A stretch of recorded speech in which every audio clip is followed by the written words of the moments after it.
Hello, dear friends, all lovers of freedom all over the world. I greet you according to your time zone. Good morning, good afternoon, and good evening. Long live Mazi Nnamdi Kanu of Biafra land. Long live United States of Biafra. Long live the good people of Biafra. My people, in this video, you will learn a lot. So do not be in a hurry.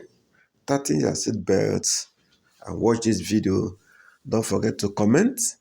Don't forget to share this video and also give us a thumbs up. Thank you and God bless you. Let's go. Hello and welcome to the program this week. I'm Layo Olaringe. Let's begin with stories and happenings that made headlines over the weekend. On Sunday, a large convoy of more than 80 fuel tankers arrived in Bamako after a nearly 1,400-kilometer journey from Niger. The delivery aims to ease the severe fuel shortages Mali has faced in recent weeks.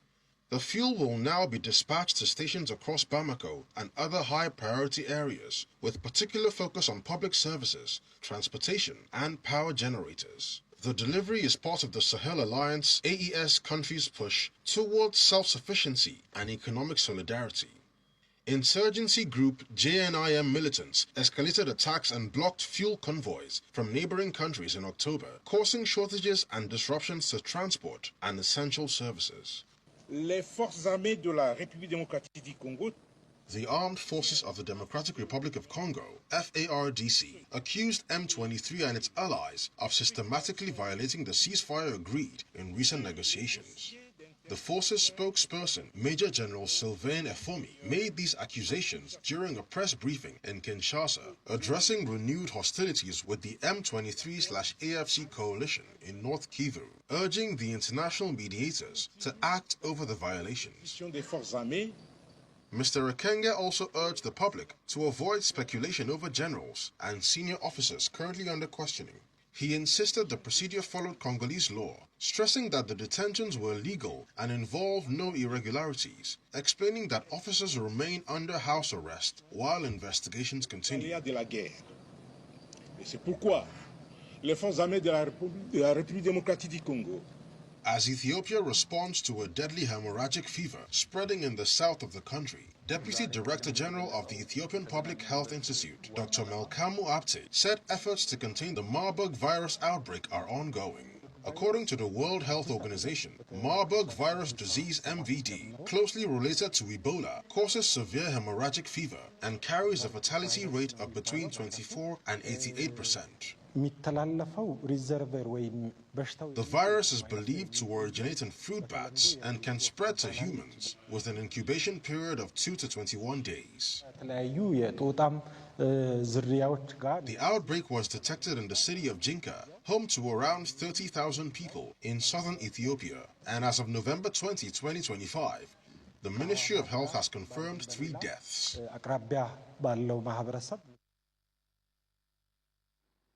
To our main stories for today, the Christian Association of Nigeria, CAN, in Niger State has confirmed that 50 students who were abducted from St. Mary's Private Catholic Primary and Secondary School in Papiri, Agwara, LGA have successfully escaped their captors. In a statement, CAN chairman and Catholic Bishop of Kotankara Diocese, Bulus Dauda Yohana, said the pupils regained their freedom between Friday and Saturday and quietly reunited with their families. The statement clarified that out of 430 pupils in the primary section, 377 are boarders, while 53 are day students. According to the bishop, 253 children, along with 12 staff members, remain in captivity. As a result of the incessant killings in Nigeria, authorities in several other Nigerian states in the north have ordered schools to shut down following the mass abductions. Nigeria's President Bola Tinubu has also ordered the recruitment of an additional 30,000 police officers and the immediate withdrawal of police officers providing security for very important persons, VIPs, in the country.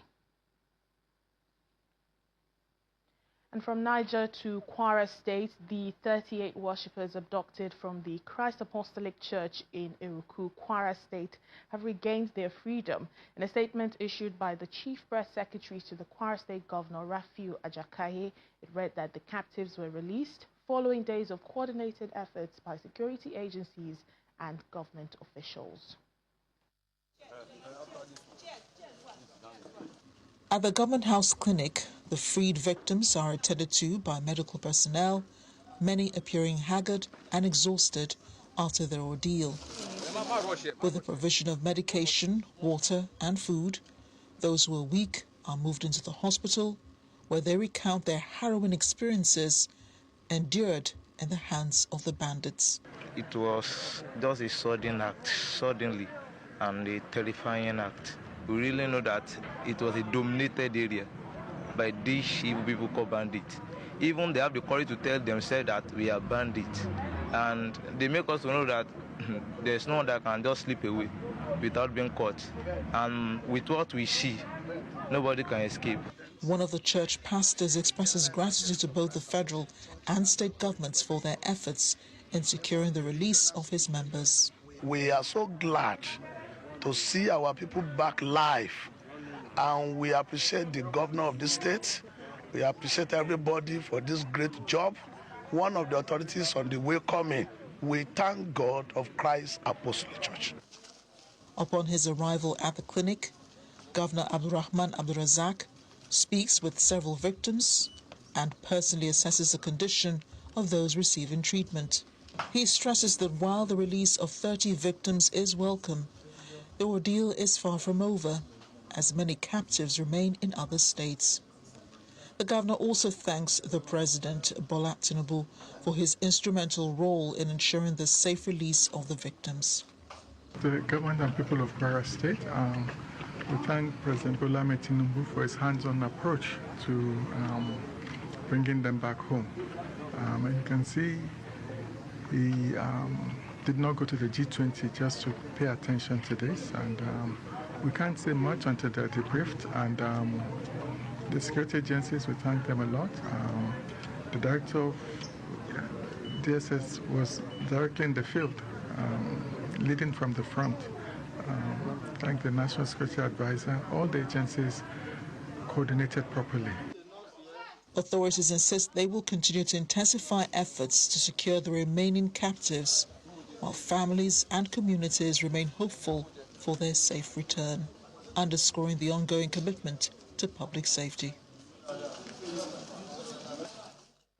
As insurgency concerns continue to rise across Nigeria, former career diplomats Ambassador Joe Keshi and Ambassador Adenike Osonga have called on the federal government to act swiftly to address the worsening security situation.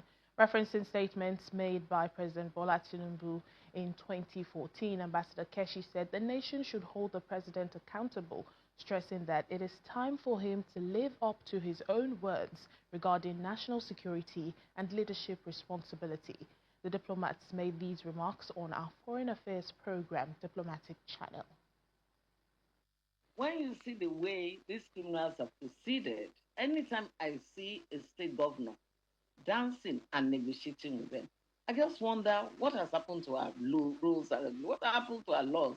There is no law in this country that says you should negotiate with criminals or with terrorists. No matter what the reason for the terrorism is, you catch them and you discipline them. You try them and you jail them, and if they kill people, you sentence them to either death or life imprisonment. You've just seen one. This guy was just convicted, I don't know, last week or so, for terrorism. And, you know, if that rule with which they judged, what's his name now? Nnamdi Kanu. The IPOP guy. Why haven't we used it for these other ones that have even preceded that one? I don't understand. I see some state governors, especially in the northwestern part, you see terrorists or bandits with their sticks, they'll be dancing, they'll say, oh, they have now resolved the issue, no more problem, within 2 months. And it is because they know they can get away with it. Those who shall have summoned the courage to actually pursue them, and make sure that this thing is actually put a stop to. They have not done so. Take your mind back to, to the hearing. You will hear the kind of language or adjectives that were used to describe, the Nigerian situation. Incompetent.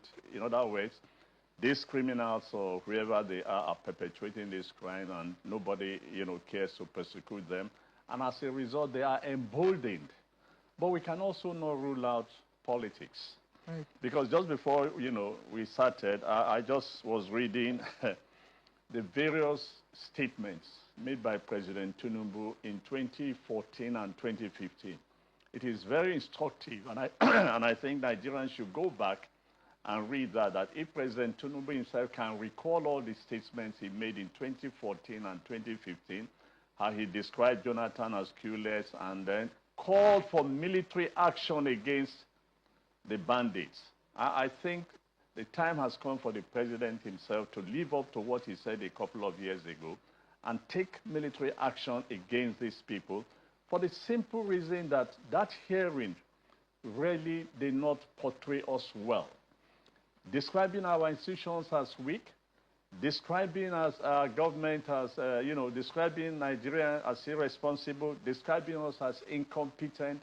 Come on, if you are really a Nigerian, you should feel sorry for this country when you hear foreigners, and some of them relatively young fellows in Congress.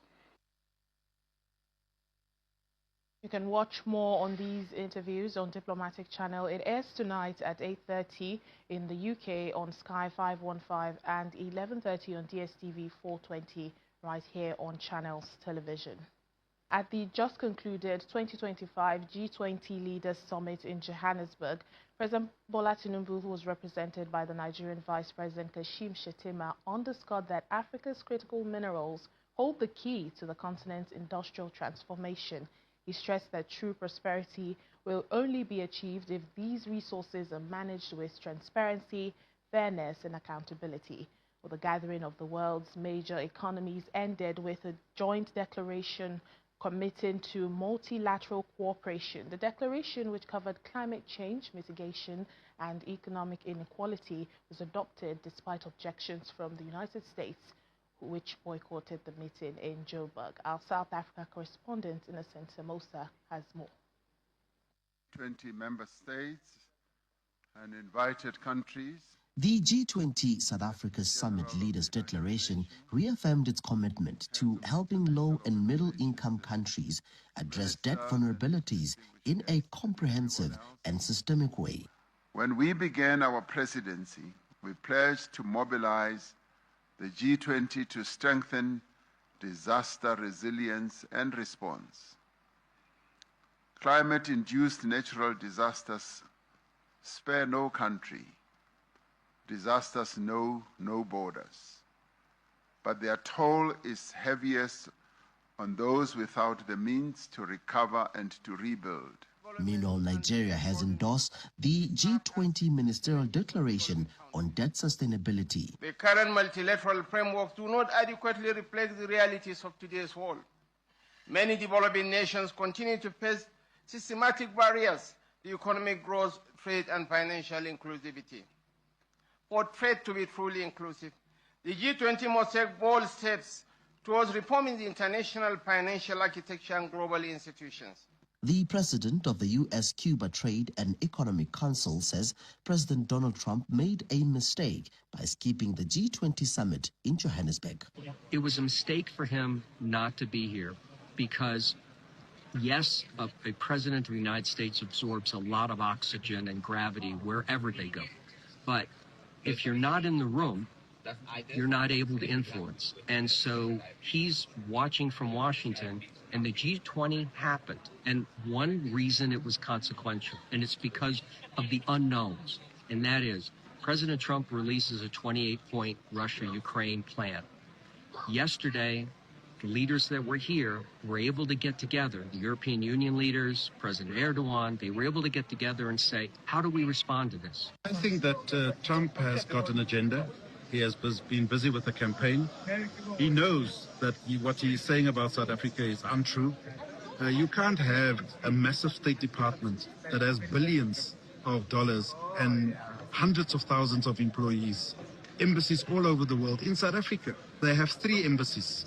The German ambassador to South Africa, Andreas Patschke, underscored the importance of cooperation. There's a lot of tension, but I think the main message is a message of cooperation.